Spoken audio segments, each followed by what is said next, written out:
Olá, Cris e todos os ouvintes desse canal. Me chamo Sebastião. Hoje eu tenho 57 anos, mas nasci em Bacabal, no Maranhão. Mas atualmente eu moro na cidade de Indaiatuba, em São Paulo. Vim embora para cá ainda muito jovem, pois a vida no Nordeste é difícil e vim em busca de emprego e melhorar de vida. Na época que vim para São Paulo, foi para trabalhar em uma fazenda para ser caseiro, pois meus patrões moravam na capital e eles queriam uma pessoa trabalhadora para cuidar da sua propriedade que ficava na zona rural. Graças a Deus, os meus patrões eram pessoas muito bacanas e me tratavam super bem e nunca atrasavam o meu pagamento. E como eu morava na casa da fazenda, deu para juntar um dinheirinho para futuramente fazer minha casinha. Já fazia um pouco mais de um ano que eu trabalhava na fazenda, quando conheci uma moça que morava naquela região e começamos a namorar. Eu ia na casa dela 3 vezes por semana, porque a fazenda do pai dela era um pouco longe de onde eu morava. Eu ia de cavalo para lá, mas toda vez que eu saía, sempre pedia para o outro peão ficar de olho na fazenda até eu voltar. Houve uma vez em que estava conversando com meu sogro e ele disse que era para ir embora mais cedo, pois naquela estrada de terra onde eu passava para retornar para casa apareciam umas coisas muito macabras e se intensificavam em tempos de quaresma.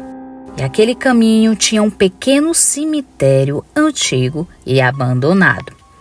Eu, curioso, perguntei se ele sabia de algo e ele me chamou para a varanda da casa dele para termos uma prosa. Pedi um café quentinho para minha sogra, pois estava muito frio aquele dia, e me pediu para sentar ao lado da minha namorada e escutar com atenção os causos que ele sabia que tinha por ali. Então ele falou: Sebastião, sei que você mora aqui há pouco tempo, então não deve conhecer a história da bruxa que morava perto da estrada. Ela era muito conhecida por suas feitiçarias e muitas pessoas a procuravam porque queriam fama e riqueza. Só que o intuito dela não era ganhar dinheiro, e sim ganhar almas para o seu senhor. Muitos falam que era o próprio capeta, pois ela tinha uma imagem de uma entidade chamada Bafomé em seu altar e vários símbolos satânicos. E muitos desistiam quando chegava na casa dela e olhava aquelas coisas. Somente aqueles que estavam determinados com pacto permaneciam naquele local, mesmo sabendo do preço a pagar. Ela era também conhecida por suas várias bruxarias pesadas na quaresma, até chegar na Sexta-feira Santa, quando os portões do inferno estão abertos e são mais fáceis deles se manifestarem. Houve um dia em que alguém passou próximo à casa dela e sentiram um cheiro forte de podre e haviam vários urubus rondando a casa dela. A polícia foi chamada e arrombaram a porta e os policiais viram uma cena de terror naquela casa. Eles não aguentaram e saíram da casa por causa do fedor insuportável que estava. E alguns policiais chegaram até vomitar por causa do fedor. A velha bruxa estava caída próximo ao altar daquela imagem maligna e seu peito estava todo rasgado, com suas vísceras expostas, realmente uma cena terrível. A perícia foi chamada e o corpo da bruxa foi levado para o IML. Lá constataram que ela estava falecida há 1 semana, mas o ferimento no seu peito era esquisito e eles não souberam nem explicar o que causou aquela dilaceração. Segundo os peritos, a casa dela estava fechada pelo lado de dentro e que outra pessoa não esteve naquele local. Por falta de provas, o processo foi arquivado e foi enterrada como indigente. Desde então, naquela estrada onde ficava a casa da velha bruxa, começaram a aparecer coisas bizarras e muito macabras. Uma vez um casal que morava próximo daqui de casa vinham de um culto em outra cidade e eles estavam passando por ali e viram a casa da velha bruxa com claridade de velas e barulhos assustadores, como algo sendo quebrado, como se estivesse alguém morando lá. Eles ficaram paralisados de medo olhando aquela maldita casa, quando de repente ouviram um grito tão alto que o rapaz se desequilibrou da moto e o casal caiu no chão. Quando de repente eles ouviram uma voz cavernosa e macabra, bem próximo a eles. Quando eles olharam para trás, viram uma espécie de demônio, que tinha uma aparência de mulher velha e com um rosto cadavérico, que dava gargalhadas que ecoavam aquele caminho escuro e deserto. Em desespero, o casal começou a orar o Salmo 91 e aquela coisa saiu rumo da casa maldita, dando gritos tenebrosos e ensurdecedores. O rapaz, mesmo nervoso, pegou a moto e o casal saíram rapidamente dali. Eles continuaram orando até chegar em casa. Quando foi pela manhã, todos aqui por perto já sabiam dessa história. E essa não foi a única vez que aquela entidade maligna apareceu. Outra vez um jovem rapaz, assim como você, vinha de um festejo aqui próximo e também passou em frente da casa maldita. Ele relatou que a mesma coisa que o casal anterior falou. Parecia ter alguém naquela casa. Diferente da outra vez, ele não viu nada próximo à casa da velha bruxa. Porém, mais à frente, num cemitério abandonado, ele viu uma espécie de roncado de porco. Ele se aproximou para ver o que era aquele barulho. Foi quando então ele viu uma porca enorme cavando o chão do cemitério.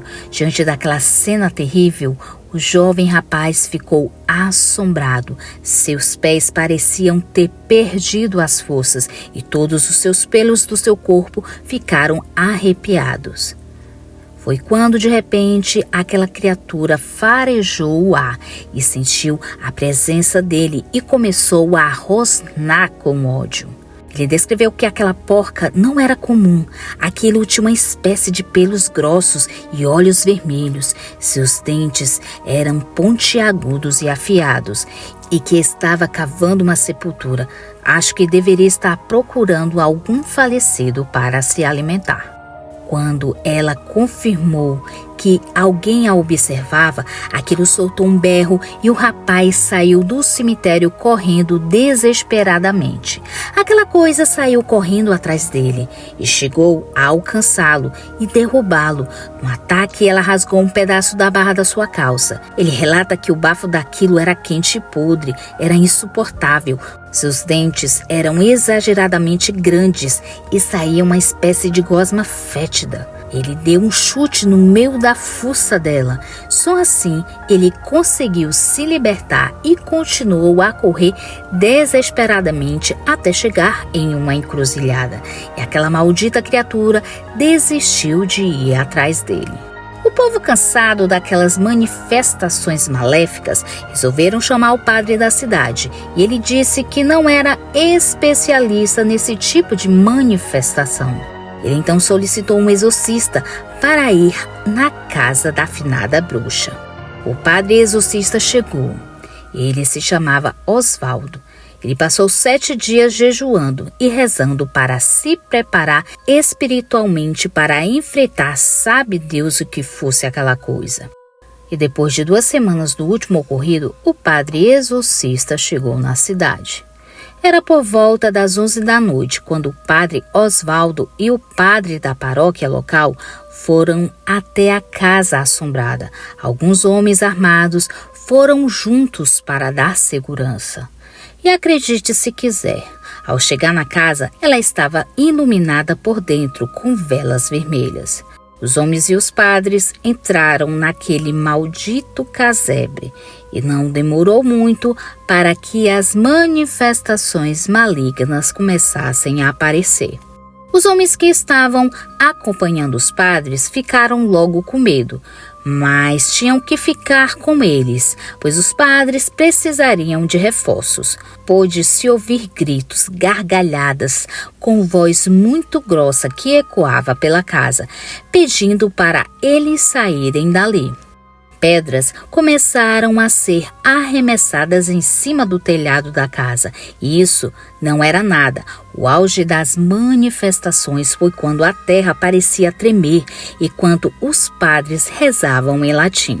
As coisas eram jogadas em cima deles e aquela imagem do Bafomé parecia ter vida, pois os seus olhos pareciam sair brasas de fogo. Os padres não aguentaram o ambiente pesado e pediu para que todos se retirassem, pois aquele local estava condenado e que a única forma de acabar com aquilo era demolindo aquela maldita casa. Em seguida que o padre Osvaldo disse, caíram todas as velhas nos entulhos que estavam espalhados pelo chão e um incêndio se alastrou rapidamente. Todos saíram daquele local abismado com aquelas manifestações. Aquela casa maldita se reduziu a cinzas e escombros. Os padres e os homens foram somente embora pela manhã. Porém, aquilo só havia adormecido, pois toda a quaresma aquilo se manifestava de uma forma ou de outra. Cris, eu confesso que fiquei encabulado com a conversa do meu sogro, mas logo pensei que ele queria colocar medo em mim, para que eu fosse embora cedo para casa. Só que algo dentro de mim acreditava naquela história que ele contou. Resolvi ir então para casa mais cedo, pois não tinha clima para namorar depois daquelas histórias macabras. Então peguei meu cavalo morrendo de medo e de repente minha namorada chegou com uma pequena Bíblia e me entregou para usar como se fosse uma proteção. Me deu um beijo e retornei para casa. Saí com tudo dali montado no meu cavalo e ao longe vi um muro baixo do cemitério e me lembrei de cada palavra que meu sogro falou. E para me deixar mais apreensivo e com medo, sabia que era Sexta-feira Santa. Passei lentamente por frente do cemitério, porque meu cavalo não queria passar ali de jeito nenhum. Foi uma luta para fazer ele passar por ali. Quando já estávamos terminando de passar o muro, eu ouvi uma espécie de grito alto e ensurdecedor, que meu cavalo se assustou, acabou me derrubando e saiu rapidamente dali, me deixando para trás. Pensei logo, tô ferrado. Eu então peguei a Bíblia e coloquei no meu peito e corri de volta para a casa da minha namorada, pois eu ia passar muito por aquele caminho sozinho. Ao chegar na casa do meu sogro, quase sem fôlego, ele perguntou o que tinha acontecido.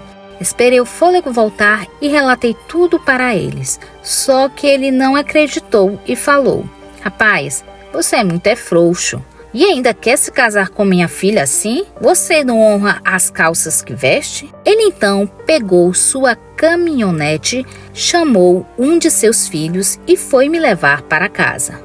Quando passamos em frente ao cemitério, não vimos e nem ouvimos nada. E ele me questionou: "Tá vendo? Não tem nada aqui. Tu é medroso mesmo."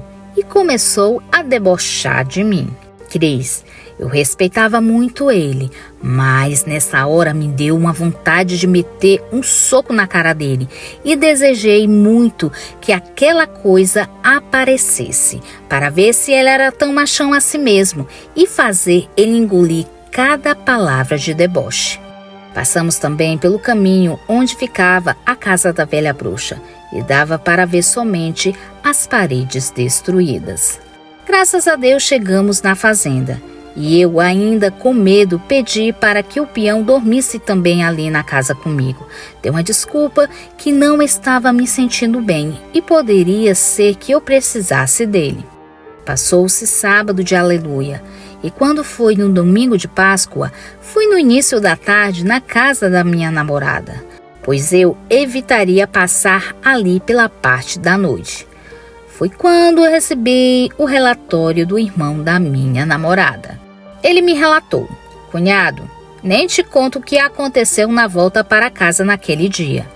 A gente vinha tranquilamente quando de repente uma mulher horrível parou no meio da estrada, próximo às ruínas da casa da velha bruxa, e ficou ali parada, encarando eu e meu pai.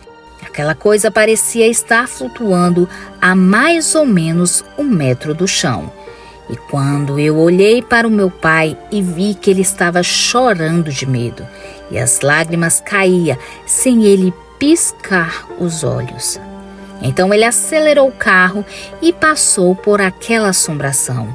E quando atravessamos ela, um cheiro de podre exalou a boleia da nossa caminhonete. E escutamos um grito ensurdecedor e aquela maldita aparição veio nos perseguindo. Eu e meu pai começamos a pedir ajuda do nosso Senhor Jesus Cristo e a rezar o Pai Nosso, até que aquele fedor e gritos foram passando e só parou de nos seguir quando chegamos em frente do cemitério abandonado. Graças a Deus aquilo ficou para trás e conseguimos chegar em casa. Meu pai não quis falar no assunto e se trancou no quarto. E desde a noite de sexta-feira passada, ele não fala com ninguém, nem mesmo com a nossa mãe. Naquele momento eu me arrependi de ter desejado que aquela coisa assombrasse meu sogro, pois ele ficou muito mal. Com alguns dias ele voltou ao normal, graças a Deus, e voltou à sua rotina. Passou-se alguns meses e casei com minha namorada, que hoje é minha esposa. Compramos uma casinha aqui em Indaiatuba e abri um pequeno comércio, no qual tiramos o pão de cada dia. Amigos, aquela estrada hoje em dia ela é asfaltada e já não existe as ruínas da casa. Porém, o cemitério ainda está lá. Quase não se percebe sua existência, pois está cercado de mato alto. Não escuto falar quase nada sobre aquele local, somente os antigos comentam. Até onde eu sei, os jovens de hoje nunca verão nada. Mas uma coisa eu digo com toda certeza, eu nunca mais passei por aquele caminho à noite, muito menos em noite de quaresma.